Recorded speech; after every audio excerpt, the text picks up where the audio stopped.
Hello, I'm Dr. Manuel G. Saldivar. I'm a cognitive psychologist and a university faculty member.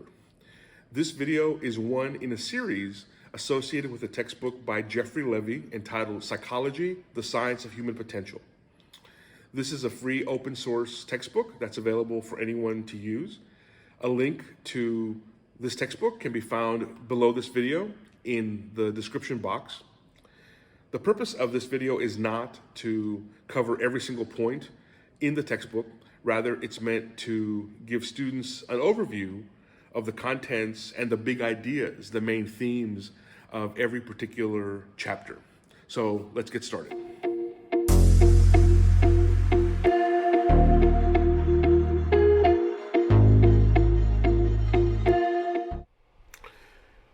In prior chapters, Levy examined many of the hows of learning, ranging from what I've called learning as training, classical or operant conditioning, to social or observational learning that we covered in the last chapter, chapter 6, such as when a child grows up in a family of farmers and they learn how to become a farmer themselves by observing their parents or family members doing the work of farming. In this chapter, chapter 7 of the Levy textbook, he discusses the kinds of learning and learning-related activities that most modern people encounter in their formal school experiences. Concept learning, which I also might refer to as abstract thinking, and problem solving. Finally, there is tool use. Concept learning is, again, can often be called abstract thinking, and it's very familiar to anyone who's been to school. Learning ideas are what Levy calls classes of stimuli that are representations of stuff in the world around us. So learning beginning from maybe something that is abstract, it's not actually in our hands, it's not actually in front of us, but that represents something in the world that we might benefit from knowing about. So for example, let's say you grew up many, many years ago before modern schools existed in a family of fishermen. And that's how your family survives, is by fishing. And then, selling some of the fish you might eat, some of them you sell to get money for other stuff that you need. If a parent teaches a child to fish in a certain lake, then a lot of the stuff about fishing in that lake, what time of day is it best to go fishing, what part of the lake is going to have the most fish, or at least the fish that you find desirable to catch, what kind of bait will help you catch this fish versus that fish. A lot of that stuff in terms of fishing in that lake is going to be specific to that situation, to that context of fishing in that lake.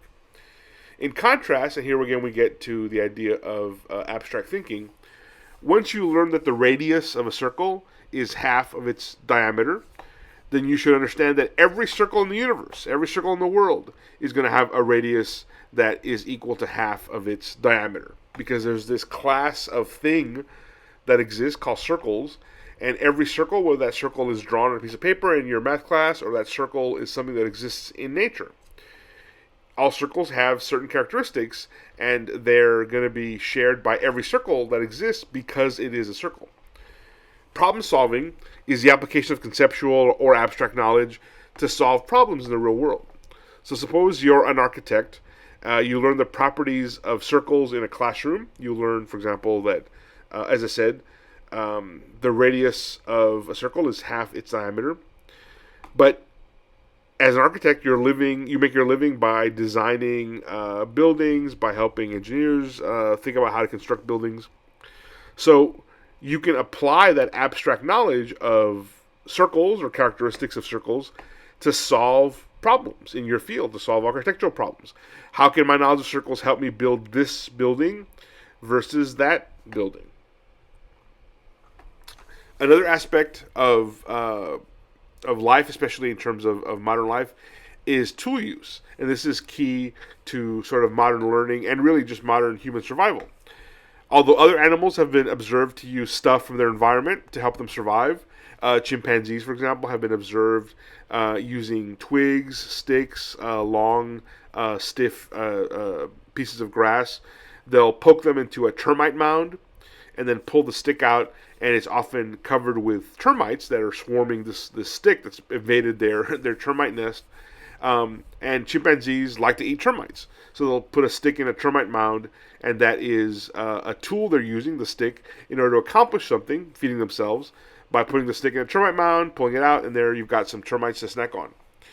But so other animals have been observed to use tools. You might think of your family dog, family cat playing with toys, for example.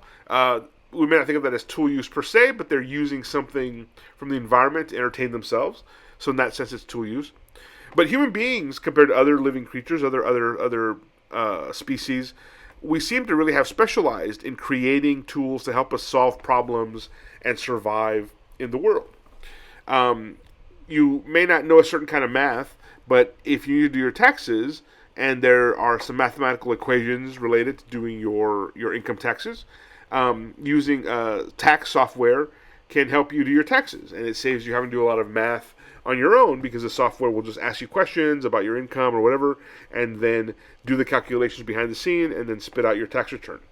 So software in this example is a kind of tool. It's not a tool like a hammer or a screwdriver, but it is a tool. It's a thing that humans have created in order to help us live life better. And you can certainly successfully use this tool, tax software, and not know anything about the underlying math, the underlying formulas to do your taxes. You're just kind of plugging in numbers. So tools can help us do stuff that we wouldn't ordinarily not be able to do necessarily without the tool. Another good example, Google Translate. You may not know how to speak a foreign language. You may not understand the computer programming, the software programming that goes into creating a translation application like Google Translate. But you can use it. You can use that tool to help you, for example, translate a menu in a restaurant in another country. So again, tools help us survive in the world, and oftentimes we kind of take it for granted. Oh, there's this app that I use for whatever, or there's some other physical thing, or maybe not necessarily physical. We don't think of an app, let's say, as a physical thing, but it is something we interact with, right? Humans build tools to help us live life better in some way, however we might define better, to help us survive. And this tool use is an important part of who we are as people, and in turn of how we are able to learn. Whether the tool is an app, or a lawnmower, or a rocket created by the SpaceX company, as I've said, tools allow humans to do things that would not be possible for us to do without that tool. The final important concept that's discussed in Chapter 7 of Levy's text is the idea of intelligence, an idea that's often misunderstood. This gets pretty technical, so I do encourage you to read the chapter carefully, but just to hit a couple of the high points. First, it's important to understand that intelligence is more about a person's capability or potential or aptitude for learning, rather than how much stuff they already know. Things you already know, or what I'm going to call prior knowledge, certainly plays an important part in developing our intelligence, but it is kind of a separate thing. Your capability to learn, your aptitude for learning, though related to stuff you actually have already learned, is a separate cognitive process, and it kind of speaks to a separate thing in terms of intelligence versus something that versus the kind of learning that you've already taken in. The exact nature of intelligence is still a big debate among psychologists, so there's not necessarily one set of clear answers. Chiefly, the big debate about intelligence that's taking place now in the scientific community is on a continuum where one side argues that intelligence is one underlying thing, and it may manifest itself, or we may kind of see intelligence operating in the world in ways that look like math, that look like foreign language, that look like different kinds of stuff that someone can have a talent or have expertise in. But nonetheless, these are just manifestations of something that's underlying that we would call intelligence. Other theorists, and the Levy text talks about, for a particular example, a psychologist named Howard Gardner, who's offered what's called the theory of multiple intelligences, and he argues that different kinds of intelligence really are different from one another.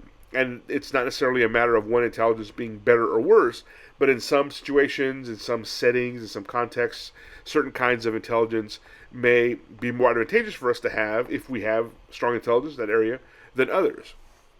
Again, the textbook goes into more detail about his theory of multiple intelligence, but in a nutshell argues that intelligence manifests itself in different domains of life. Examples of different domains include athletics, interpersonal domain, our dealings with other humans, music is another domain. But there are also domains that are more often associated with formal schooling. And this is where we might tend to think, oh, if you're intelligent, you're good at school. You're good at logical thinking, mathematical thinking, abstract thinking. And certainly a lot of formal schooling does depend on those particular skills or those kinds of intelligences. But there are different kinds of intelligences, according to Gardner's argument, that can exist, that aren't necessarily measured in school, but that are, number one, a kind of intelligence, and number two, can be helpful in some contexts, in some settings, for humans. So Howard Gardner might argue that a statement like, if you're not successful in school, you're not intelligent, he would strongly disagree with that statement, because he would argue that, okay, maybe you're not good at school, but are you good at sports? Are you good at music? Are you good at making friends? Are you good at convincing people to see things your way? These are all manifestations of different kinds of intelligence, and he would argue that they're equally valid. It just happens that perhaps some of these kinds of intelligence are not necessarily what we are rewarded for, or what are sought after in a school setting. The major takeaway from this chapter, chapter 7, I want you to take away, is that humans have specialized to learn abstract concepts and develop our intelligence at the individual level. And as more intelligence is developed by more people over time, then that has resulted in human beings in our species dominating the planet because of our ability to learn and turn that learning to solving problems to help us live life more the way we want to solve problems, solve challenges, and thus being able to survive. That concludes today's video. I hope you've found this overview helpful for your own studies. Please don't forget to like and subscribe if you found this video useful. It really helps my YouTube channel grow. Good luck with your continuing studies of psychology, as well as with the rest of your college career. Take care.